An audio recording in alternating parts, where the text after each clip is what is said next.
কিন্তু সিপিএস ব্যাপারটা এরকম না।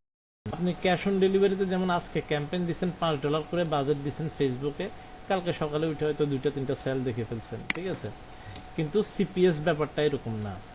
সিপিএস ব্যাপারটা হচ্ছে যে এই এই ফেসবুকে বা যেখানে ক্যাম্পেইন করেন, এখানে আপনাকে প্রত্যেকটা স্টেপ খুব ভালোভাবে ফেলতে হয়, এবং ট্র্যাকিং এর ব্যাপার, তারপরে আপনার কস্টিং এর ব্যাপার। যেমন আপনি একটা ক্যাম্পেইন চালাইছেন, 2-3 দিন চালাইছেন, আপনার সেল আসে নাই, আপনি অফ করে দিচ্ছেন, এটা এখানে করা যাবে না।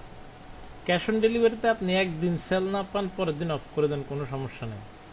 কিন্তু সিপিএস এ আপনাকে সেল পাইতে হলে মিনিমাম মানে 7 থেকে 10 দিন মিনিমাম ওয়েট করতে হবে, ঠিক আছে। তারপর হচ্ছে যে আপনার সেল শুরু হবে, সেল শুরু হলে এরপরে দেখবেন যে না, এখন তো মজা লাগতেছে, ঠিক আছে।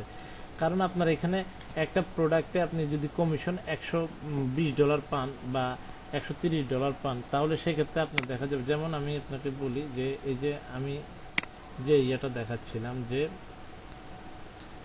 আমি কত করে কমিশন পাইছিলাম যে এটাতে, যেমন আপনার না, এটা তো পার্সেন্টেজ দেখাচ্ছে, সরি সেলটা দেখাচ্ছে না, কয়টা সেল হয়েছে, তাহলে বুঝাইতে পারতাম যে আপনার দেখা যাচ্ছে যে $200-300 পর্যন্ত যখন 6 বোতল বিক্রি হয় কোনো প্রোডাক্টের, তাহলে আপনি প্রায় মানে $390 থেকে $380 পর্যন্ত কমিশন পাবেন।